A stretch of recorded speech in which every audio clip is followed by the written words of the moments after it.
Hello there. Here we go again. More EU threats.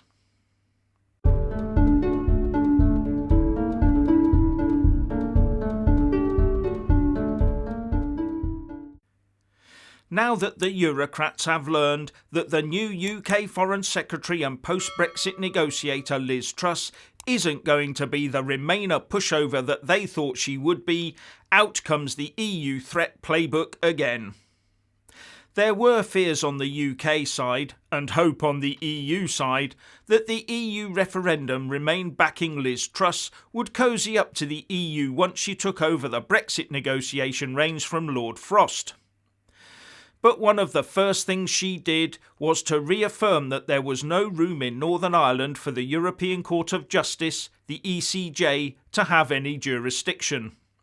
And she's also followed the Lord Frost line that if the EU does not compromise on the protocol, it will result in the UK triggering Article 16 to remedy any problems affecting the cohesiveness of the UK and its internal market. And this has not come as music to the ears of the Eurocrats sat in the Brussels High Command. So the EU Commission Vice President Maros Šefčovič, who is also their post-Brexit negotiator, has declared that these UK threats to trigger Article 16 are an enormously disruptive element in the negotiations. And he also said that this would collapse the whole deal we had with the European Union. But the UK is not threatening to scupper the whole deal. Far from it. The UK is merely looking, if necessary, to trigger Article 16 of the Withdrawal Agreement, Northern Ireland Protocol, to put right the damage imposed on the UK and its internal market by the totally uncalled for, overzealous checking regime imposed on the supposedly light touch border that now exists between Great Britain and Northern Ireland. And the actions that the UK intends to take are, as far as I can see, completely within the scope of the Withdrawal Agreement Treaty, that the EU accepted and all its member states signed up to. They have signed up to that treaty and must accept the repercussions of their completely over-the-top behaviour in trying to annex a part of the UK as their own. So if the UK is following that international law provision properly, which I think we are, then how on earth can that threaten Northern Ireland's place in the single market as well as threaten the Good Friday Agreement as the EU claims it would? Well, only if the EU response was as completely over the top as their checking regime is, and they try to unlawfully interfere with the Trade and Cooperation Agreement as their response. And as far as I can see, that is the route they will try to go down. As far as I can tell, what Maros Šefčovič is saying is that it will be the EU that will take down part or all of the Trade and Cooperation Agreement, the TCA, if we trigger Article 16 of the Protocol within the separate Withdrawal Agreement. And remember, the Protocol is within the earlier Withdrawal Agreement Treaty and is completely disconnected from the later Trade and Cooperation Agreement. And we know that because the Withdrawal Agreement and Protocol were set up and agreed to first, so as to allow for both a deal and the no-deal scenario. Now, Šefčovič said that the Northern Ireland Protocol was the most complicated part of the Brexit negotiations and is the foundation of the whole deal, adding that, without the protocol the system collapses. We must prevent that at all costs. But the UK is not talking about scrapping the protocol, just properly using one clause within it. The EU is the one side talking about collapsing the protocol, which means to me that they intend to collapse it should the UK lawfully use an article within it to right a wrong.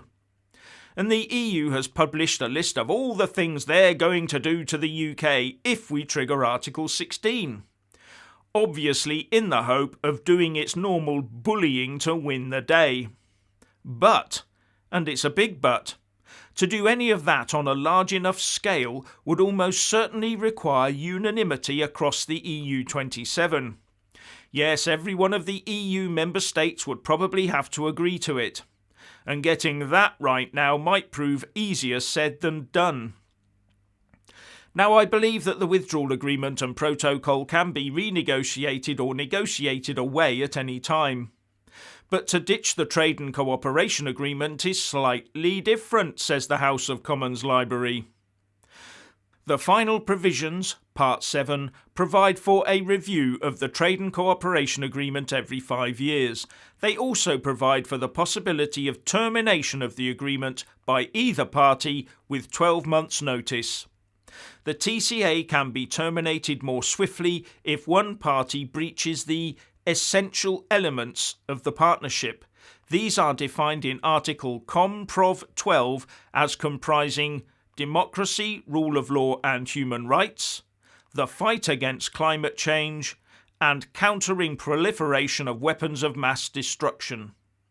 Such breaches would have to be of a grave and exceptional nature. If a party wishes to terminate the TCA on these grounds, there would first need to be a 30-day consultation period. Now, as I understand it, the EU is claiming that the withdrawal agreement and the protocol are fundamental to the functioning of the TCA, essential elements if you like. But if they were, they would appear in the list I just read out to you, wouldn't they? Another thing the EU or UK can do is give 9 months' notice to terminate the fisheries, trade and road transport headings of the TCA. But as far as I can see, nothing in there says that the withdrawal agreement and protocol can be the basis for using the TCA to take action against the UK. Especially if the UK is lawfully using a protocol clause, Article 16.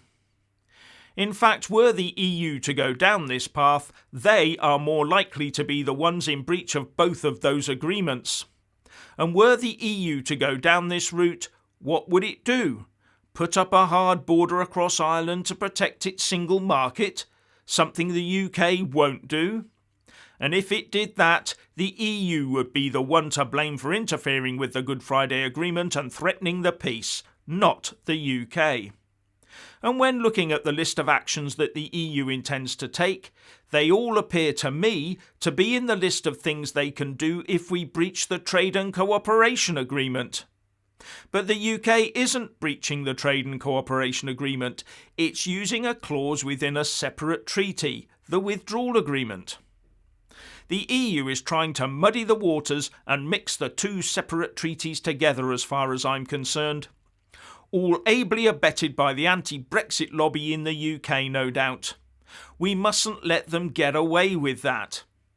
It's also worth noting that the withdrawal agreement has its own dispute resolution system, which is once again separate from the dispute resolution system in the Trade and Cooperation Agreement, once again illustrating, at least to me, that they are separate agreements and should be treated as such.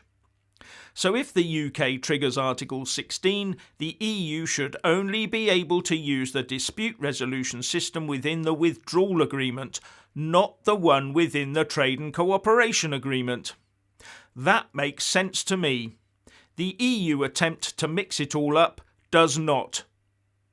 So what's your opinion on these EU threats? Please like and comment below.